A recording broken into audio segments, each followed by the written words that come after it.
Hi friends, welcome back to Mazhathulli creations. ഈ channel നിങ്ങൾ ആദ്യമായിട്ടാണ് കാണുന്നതെങ്കിൽ സബ്സ്ക്രൈബ് ചെയ്യാൻ മറക്കല്ലേ. ഐശ്വര്യ അശ്വതിയെ നാട്ടുകാരുടെ മുന്നിൽ വെച്ച് ആക്ഷേപിക്കുകയാണ്. ഞാൻ കൊടുക്കാനുള്ളത് ഇവളുടെ കവിളത്ത് തന്നെ കൊടുത്തു, ഇനി നിങ്ങൾക്ക് കൊടുക്കാനുള്ളത് കൊടുത്തോളൂ എന്നും ഐശ്വര്യ പറയുന്നു. അവിടെ നിന്ന് പൊട്ടി കരഞ്ഞുകൊണ്ട് നിൽക്കുകയാണ് അശ്വതി. ഇത്തരം തട്ടിപ്പുകാരിയെ പൊതുജനം തല്ലി ഓടിക്കവിളെ എന്നൊക്കെ ഐശ്വര്യ പറയുന്നുണ്ട്. കരഞ്ഞുകൊണ്ട് അശ്വതി തന്നെ അവിടെ നിന്നും പൊട്ടി കരഞ്ഞുകൊണ്ടോടി. ഐശ്വര്യ മനസ്സിൽ വിചാരിക്കുന്നു, ഇത് വെറും ഒരു തുടക്കം മാത്രമാണ്, ഇവളിനി സമാധാനത്തോടെ ജീവിക്കില്ല. അഖിൽ വസുന്ധരയും കൊണ്ട് വന്നിരിക്കുന്നത് ഒരു ജ്യോതിശാലയത്തിലാണ്. ശ്യാമ അവിടെ 2 ജാതകവുമായി നിൽപ്പുണ്ട്. ഇത് ഒരു ജ്യോതിശാലയല്ലേ, എന്നതിനാ ഇവിടേക്ക് കൂട്ടിക്കൊണ്ടുവന്നത് എന്ന് വസുന്ധര പറയുന്നു. അമ്മയ്ക്കൊരു സത്യം ബോധ്യപ്പെടുത്തി തരാനാണ് എന്ന് അഖിലും പറയുന്നുണ്ട്. അന്ന് ജോത്സൻ പറഞ്ഞ കള്ളത്തരമാണ് അമ്മ വിശ്വസിച്ചു വെച്ചിരിക്കുന്നത്. അതാണ് അമ്മ ശ്യാമയോട് ഇത്രയ്ക്കും ദേഷ്യം കാണിക്കുന്നതെന്നും അഖിൽ പറയുന്നു. ഇന്ന് അമ്മ യഥാർത്ഥ സത്യം അറിയണം. ഇത് കേട്ട് വസുന്ധര പറയുന്നു, ഇനി പുതിയ സത്യമൊന്നും എനിക്ക് കേൾക്കണമെന്നില്ല. അങ്ങനെ ആരും എന്നെ പറ്റിക്കാൻ നോക്കണ്ട. പറ്റിച്ചതാരാണെന്ന് അമ്മയ്ക്ക് ഇപ്പൊ മനസ്സിലാവും, വന്നേ എന്ന് പറഞ്ഞ് അഖിൽ അമ്മയെ അകത്തേക്ക് വിളിക്കുന്നുണ്ട്. ഓ, ഇപ്പൊ മനസ്സിലായി, എല്ലാം ഇവളുടെ പ്ലാനിങ് ആയിരുന്നു അല്ലേ? തെറ്റുകാരി അല്ല എന്ന് എന്നെ ബോധ്യപ്പെടുത്താനുള്ള പ്ലാനിങ് എന്ന് വസുന്ധര പറഞ്ഞപ്പോൾ അഖിൽ പറയുന്നു, അമ്മ വെറുതെ ശ്യാമയെ കുറ്റപ്പെടുത്താൻ നിൽക്കണ്ട. ഓക്കെ, അമ്മ വരണ്ട, ഇവിടെ നിന്ന് കണ്ടാൽ മതി. ഞാനും ശ്യാമയും ജോത്സന്റെ അടുത്തേക്ക് ചെല്ലാൻ പോവാണ്. എന്താ പറയുന്നതെന്ന് അമ്മ കേട്ടോളൂ.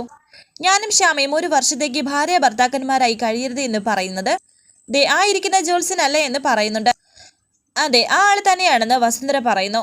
ഇപ്പോൾ അയാൾ ഞങ്ങളെ 2 ആളെയും മറന്നിട്ടുണ്ടാകും. ഇപ്പോൾ അയാൾ ഞങ്ങളുടെ ജാതകം നോക്കിയിട്ട് എന്താ പറയുന്നതെന്ന് അമ്മ കേൾക്കണം എന്ന് പറഞ്ഞിട്ട് ശ്യാമയും കൂട്ടി അഖിൽ അയാളുടെ അടുത്തേക്ക് പോകുന്നു. ഓ വിഘ്നേശ്വരായ നമഃ, ഇരുന്നോളൂ എന്ന് ആ ജ്യോതിഷൻ ഇവരോട് പറയുന്നു. 2 പേരും അവരുടെ മുന്നിലിരുന്നു. തിരുമേനി ജാതകപ്പുറത്ത് നോക്കാനാണെന്ന് പറഞ്ഞ് 2 പേരുടെയും ജാതകം തിരുമേനിയുടെ മുന്നിലേക്ക് വെച്ച് കൊടുക്കുകയാണ് അഖിൽ. 2 ആളും വിവാഹിതരാണെന്ന് തോന്നുന്നു. പിന്നെയും എന്തിനാണ് ജാതകപ്പുറത്ത് നോക്കുന്നത് എന്ന് അദ്ദേഹം പറയുന്നുണ്ട്. അത് ജാതകപ്പുറത്ത് നോക്കാതെ ഞങ്ങൾ ഒന്നിച്ച് ജീവിച്ചതാണ്. ഇപ്പോൾ ഒന്ന് പൊരുത്തം നോക്കണമെന്ന് തോന്നി. ഒരു ജ്യോതിഷ പണ്ഡിതനെ കൊണ്ട് തന്നെ ജാതകം നോക്കണം എന്ന് വിചാരിച്ചു. അതാണ് ഇവിടെ തന്നെ വന്നത്.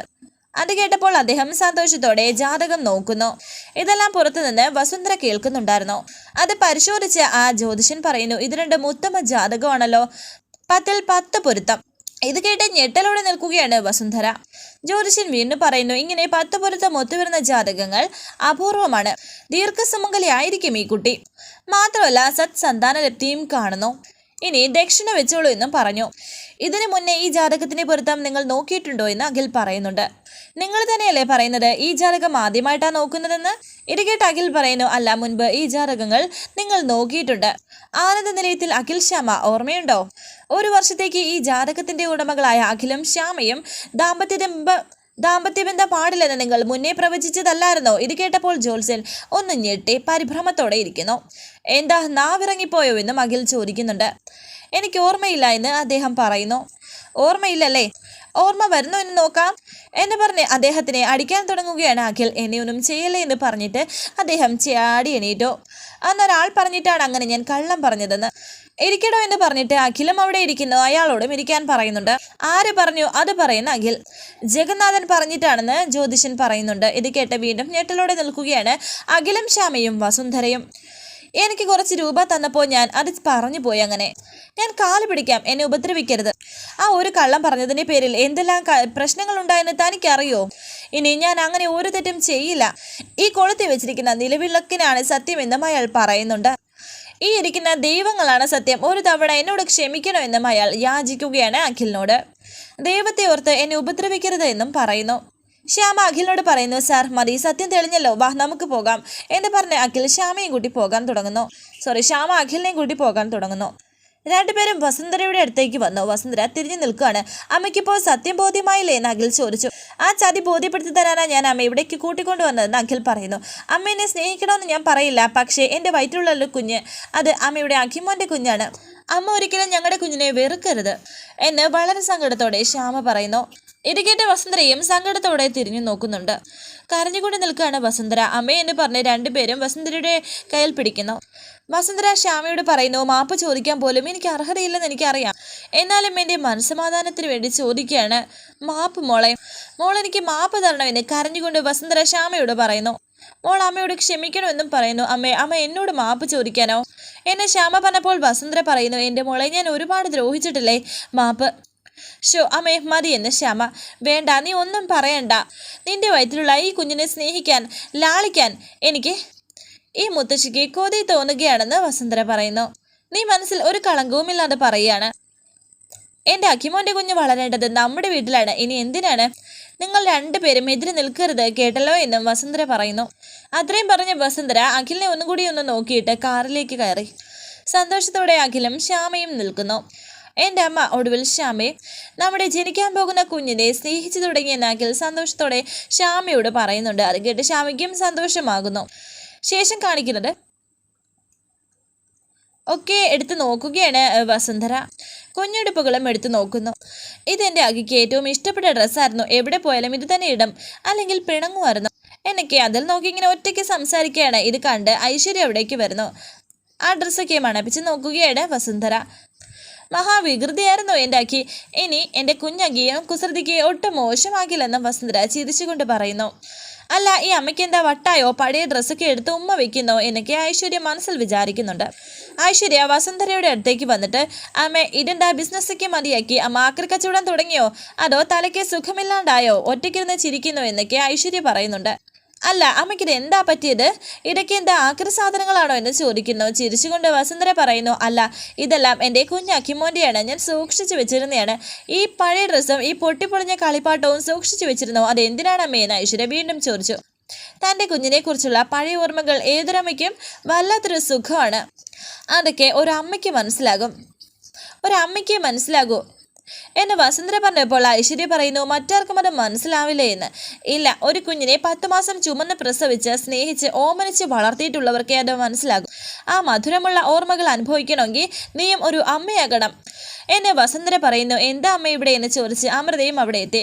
ഒരമ്മയുടെ സ്നേഹവും വാത്സല്യവും അനുഭവിക്കുമ്പോഴാണ് ഒരു പെണ്ണിൻ്റെ ജീവിതം പൂർത്തിയാക്കുന്നതെന്ന് ഞാൻ ഐശ്വര്യയോട് പറയുമായിരുന്നു എന്ന് വസുന്ധര പറയുന്നു. അല്ല, അതിനകത്ത് എന്താ അമ്മയെന്ന് ചോദിക്കുന്നു. ഇതെല്ലാം അഖിയുടേതാണോ എന്നും ചോദിക്കുന്നുണ്ട്. ഇതെല്ലാം കാണുമ്പോൾ അവൻ്റെ ആ പഴയ കുസൃതിയും ഓട്ടവും പുഞ്ചിരിയൊക്കെ ഞാൻ അറിയാതെ ഓർത്തു പോവുകയാണെന്ന് സന്തോഷത്തോടെ വസുന്ധര പറയുന്നു. ഇപ്പോൾ ഏതായാലും അമ്മയ്ക്ക് ഒരു കുഞ്ഞ് അഖിമോനെ കിട്ടാൻ പോവുകയല്ലേ എന്ന് അമൃത പറയുന്നുണ്ട്. ഞാനിപ്പോൾ അതിൻ്റെ ത്രില്ലിലാണെന്ന് സന്തോഷത്തോടെ വസുന്ധര പറയുന്നു. എന്നാൽ ഇതൊക്കെ കണ്ടു നിൽക്കുന്ന ഐശ്വര്യയ്ക്ക് ദേഷ്യം വരുന്നുണ്ട്. ഞാൻ ഐശ്വര്യയോടും അമൃതയോടും ഒരു കാര്യം പറയാനിരിക്കുകയായിരുന്നു. നിങ്ങൾ രണ്ടാളും ശ്യാമയുടെ വീട് വരെ ഒന്ന് പോകണം എന്ന് വസുന്ധര പറഞ്ഞപ്പോൾ ഐശ്വര്യ ചോദിക്കുന്നുണ്ട്. എന്തിനെന്ന് വസുന്ധര വീണ്ടും പറയുന്നു. അഖിയും ശ്യാമയും ഇവിടേക്ക് കൂട്ടിക്കൊണ്ടുവരാൻ. ഇനി ഇവിടെ നമുക്കൊപ്പം കഴിഞ്ഞാൽ മതിയെന്ന് വസുന്ധര പറയുന്നുണ്ട്. ഇത് കേട്ടത് അമൃതയ്ക്ക് സന്തോഷ വാർത്തയാണെങ്കിൽ ഐശ്വര്യയ്ക്കത് ദേഷ്യത്തിലുള്ള തീരുമാനമാണ്.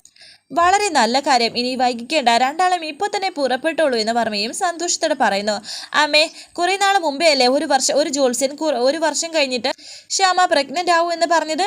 അല്ലെങ്കിൽ അഖിക്കും ആ കുഞ്ഞിന് ദോഷമാണെന്നല്ലേ അയാൾ പറഞ്ഞത്? ഇത് കേട്ട് വസുന്ധര പറയുന്നു, അതൊക്കെ പച്ച കള്ളമാർന്നെന്ന് ഇപ്പോൾ എനിക്ക് മനസ്സിലായി. ഒരു കള്ള ജോത്സ്യനാണ് അയാൾ. ഞാൻ അയാളെ കണ്ടിരുന്നു. അങ്ങനെ ആ കാര്യം വസുന്ധര അവരോടൊക്കെ പറയുന്നുണ്ട്. ഇത് പറഞ്ഞപ്പോൾ ഐശ്വര്യ എന്തിനാണ് ടെൻഷൻ ആവുന്നതെന്ന് അമൃത ഐശ്വര്യയോട് ചോദിക്കുന്നു. ഏയ്, ഒരു കള്ളത്തരങ്ങളെ വെറുതെ മനുഷ്യരെ പറ്റിക്കാൻ എന്ന് ഐശ്വര്യ. ആ ഗൂഢാലോചനയ്ക്ക് പിന്നിൽ ജഗന്നാഥൻ മാത്രമായിരിക്കില്ല, വേറെ പലരും കാണുമെന്ന് വർമ്മ പറയുന്നുണ്ട്.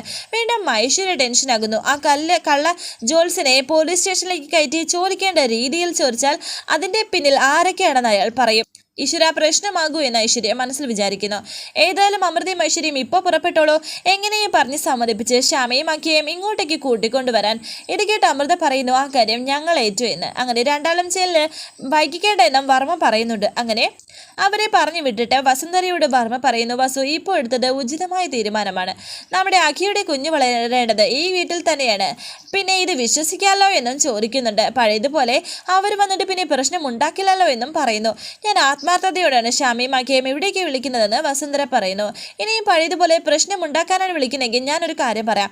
ഇനി വിളിച്ചു വരുത്തി വസു അവരെ വേദനിപ്പിച്ചാൽ എൻ്റെ കൈയുടെ ചൂട് വസു അറിയും, ഓർത്തോ എന്നും വർമ്മ ചിരിച്ചുകൊണ്ട് പറയുന്നുണ്ട്. ചിരിച്ചുകൊണ്ട് നിൽക്കുകയാണ് വസുന്ധരയും.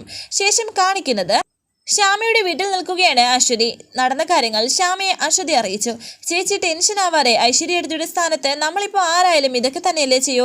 അവരുടെ പക്ഷത്ത് നോക്കുമ്പോൾ അതാണ് ശരിയെന്ന് ശ്യാമ പറയുന്നു. എനിക്കതറിയാം ശ്യാമേ, അരുണും ഐശ്വര്യം സുഖമായി ജീവിച്ചോട്ടെ. അവർക്ക് അത്ര ബുദ്ധിമുട്ടാണെങ്കിൽ ഞാൻ എൻ്റെ മോളെയും കൊണ്ട് എവിടെയെങ്കിലും പോയിക്കോളാമെന്ന് അശ്വതി. ചേച്ചി അങ്ങനെയൊന്നും ചിന്തിക്കല്ലേ, ചേച്ചി മോളെയും കൊണ്ട് എവിടെ പോവാനാ എന്ന് ശ്യാമ ചോദിക്കുന്നുണ്ട്. വീണ്ടും വിഷമത്തോടെ അശ്വതി നിൽക്കുന്നു. ഒന്നും തീരുമാനിച്ചിട്ടില്ല. എന്തായാലും അരുണും ഐശ്വര്യയ്ക്കും ഞാനൊരു ശല്യമാവരുത് എന്നേ ഉള്ളൂ എന്തായാലും ഇത്രയും കാലം ഒറ്റപ്പെട്ടല്ലേ കഴിഞ്ഞത്, ഇനിയും അത് മതിയെന്നും അശ്വതി പറയുന്നുണ്ട്. എനിക്കും മോൾക്കും ആദ്യം ആശ്വാസമായിട്ടുള്ളത് ശ്യാമയും അഖിയും ഒക്കെയാണ്. നിങ്ങൾക്ക് ഞാൻ കൂടുതൽ ബാധ്യതയാകാൻ പാടില്ലെന്നും അശ്വതി പറയുന്നു. ചേച്ചി അങ്ങനെ ചിന്തിക്കേണ്ട, ചേച്ചി ഇപ്പോൾ ആ വീട് വിട്ട് എങ്ങും പോകുന്നില്ല. ഐശ്വര്യടുത്തേക്ക് എന്താ ചെയ്യാനുള്ളതെന്ന് നോക്കട്ടെ. അതെ, എന്ത് തന്നെയായാലും ഞങ്ങളുണ്ടാകും കൂടെ എന്ന് അഖിൽ വാക്ക് കൊടുത്തു. ചേച്ചിക്കറിയാലോ, ഐശ്വര്യടുത്തെയും അരുണേട്ടനും ഒരുമിച്ച് ജീവിക്കുന്നു എന്നേ ഉള്ളൂ, മനപ്പൊരുത്തമില്ല. ജീവിതത്തിൽ ആകെ അസ്വസ്ഥനാണ് അരുണേട്ടൻ. ഐശ്വര്യടുത്തിയുടെ രീതികളുമായി അരുണേട്ടനെ ഒത്തുപോകാൻ സാധിക്കില്ല. പിന്നെ അഡ്ജസ്റ്റ് ചെയ്ത് അങ്ങോട്ട് മുന്നോട്ട് പോവുകയാണ്. ശ്രീകുട്ടിയാണ് ഇപ്പോൾ അരുണേട്ടൻ്റെ ഏക ആശ്വാസം. അതാണ് അരുണേട്ടനെ ഇപ്പോഴും ഇങ്ങനെ മോളെ കാണാൻ അങ്ങോട്ടേക്ക് വരുന്നത്. ചേച്ചി, നമ്മളായിട്ട് ആ സന്തോഷം കളയണമെന്നും ശ്യാമ ചോദിക്കുന്നുണ്ട്. സ്വന്തം അച്ഛനാണെന്ന് അറിയില്ല എങ്കിലും ശ്രീകുട്ടിക്ക് അരുണേട്ടനെ അത്രയ്ക്ക് ഇഷ്ടമാണ്. അച്ഛനെയും മകളെയും നമ്മൾ വേർപിരിക്കണോ? ആ സന്തോഷം കളയണോ? ചേച്ചി ആലോചിക്കേ. എനിക്ക് ശ്യാമ പറഞ്ഞപ്പോൾ അതിനെപ്പറ്റി അശ്വതി ആലോചിക്കുന്നുണ്ട്. ശേഷം കാണിക്കുന്നത് അമൃതയും ഐശ്വര്യയും ഈ വീട്ടിലേക്ക് വന്നിരിക്കുകയാണ്. അമൃതയുടെ കയ്യിൽ കുറച്ച് സമ്മാനങ്ങളും ഉണ്ട്. ദേവിക അവരെ കണ്ടു. അയ്യോ, ഇത് ആരൊക്കെയാണ് മോളെ? ശ്യാമ എന്ന് വിളിച്ചിട്ടാണ് ദേവിക അവിടേക്ക് വരുന്നത്. അയ്യോ, ഇത് ആരൊക്കെയാണ് വന്നിരിക്കുന്നത്? വാ മോൾ അകത്തേക്ക് വാ എന്ന് പറഞ്ഞ് അവരെ ദേവിക വിളിക്കുന്നു. ശ്യാമ എവിടെയെന്ന് ചോദിക്കുന്നു. ശ്യാമ അകത്തുണ്ട്, അച്ഛനും അമ്മയും വന്നില്ലേ എന്ന് ദേവിക ചോദിച്ചപ്പോൾ അമൃത പറയുന്നു അവരൊരു കല്യാണത്തിന് പോയിരിക്കുകയാണെന്ന്. ഇവരെ കണ്ട ശ്യാമ വളരെ സന്തോഷത്തോടെ നിൽക്കുന്നു. അമൃത എടുത്തി എന്ന് പറഞ്ഞ് സന്തോഷത്തോടെ അവിടേക്ക് വരാൻ തുടങ്ങിയപ്പോൾ ഐശ്വര്യ ഇവിടെ നിൽക്കുന്നതും ശ്യാമ കാണുന്നു. ഐശ്വര്യേച്ചി മോളും ഇവിടെ ഉണ്ടല്ലോ. ഐശ്വര്യ എടുത്തി കണ്ടാൽ ഇനിയിപ്പോൾ എന്ത് ചെയ്യുമെന്ന് ശ്യാമ ടെൻഷനോടെ ആലോചിക്കുന്നുണ്ട്. വരാനിരിക്കുന്ന പുതുപുത്തൻ എപ്പിസോഡുമായി വീണ്ടും കാണാം. Thank you for watching. Please subscribe, like, share my channel.